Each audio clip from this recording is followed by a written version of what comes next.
Morning, everyone. Sorry I'm a little bit later today.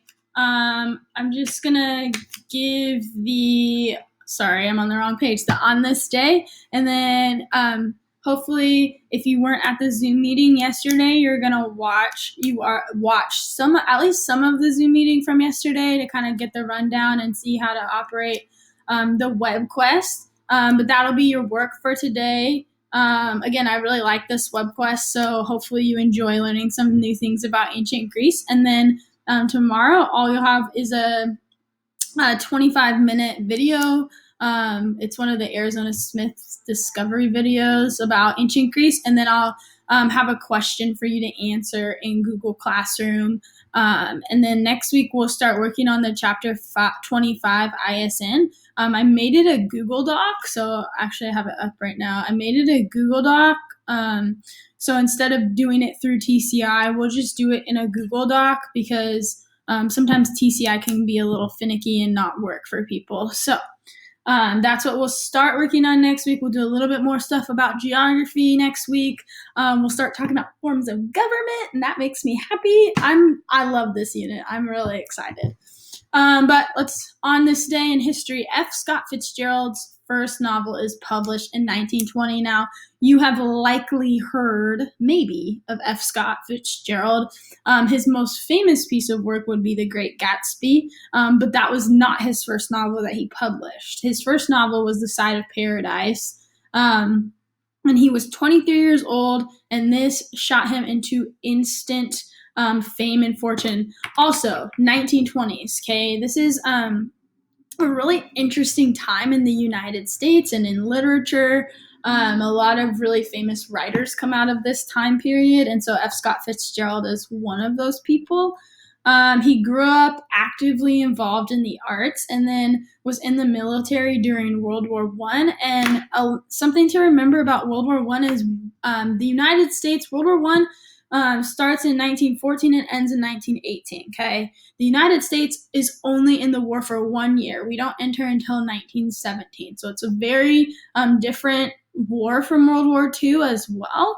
And you have to remember that the United States had not been in a war since the Civil War, which was ended in 1865. So a lot of these men that were asked to fight during World War I come back and are just it's different. It's very different. Anyway, that being said, F. Scott Fitzgerald fights in World War I. He meets this girl named Zelda, and he vows to win her heart. And some of you are like, Zelda? That's kind of an odd name. This makes me think of my great-grandmother, who I knew. She passed away when I was 10, and her name was Zelpha. They had some interesting names back in the day.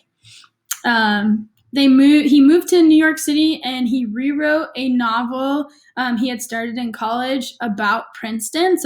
And he became the youngest author ever published by Scribner's, which is a publishing company. Fame and fortune followed, and he lived outside. He married Zelda, and then they lived outside of their means. So what that means is they were spending more money and using credit. And couldn't afford to maintain that type of lifestyle. They were spending not actually their money. And so that ended up just kind of, if you ever read The Great Gatsby, that's kind of a vibe you get from that novel. He wrote 178 novels and short stories in his lifetime. He did not live to be old. He died in 1940 at the age of 40 from a heart attack. But again, his greatest known piece of work is The Great Gatsby, and hopefully at some point in your life you'll get to read that novel. It's very interesting, and it's one that I read in high school, and it just is one that, I don't know, it's just a good book. Okay, transitioning. I'm about to post this once this video gets onto YouTube and processes so you can watch it. But again, we have the link that I showed you yesterday. Remember, you have to enable the Flash player, and if you don't know how to do that, I've done that in 2 videos now. So you need to go back and follow directions. That's something kind of amongst teachers right now, because we talk a lot too. we're seeing that you guys are just trying to jump into stuff on the Google Classroom or whatnot, but not actually reading the directions or watching the videos that we leave you, and you need to be better about that, okay? That is your personal responsibility. So the web quest, that's going to be due by tomorrow morning, okay? So then if you don't get that done by tomorrow morning, it's okay, but don't drag things out, okay? We don't want to be doing work on the weekends. Both of us, right? We don't want to be doing work on the weekends. I'm hoping to have some exciting things planned for next week because I'm excited to teach you some things about ancient Greece. So hopefully we can do some interactive things with each other. And I see you later.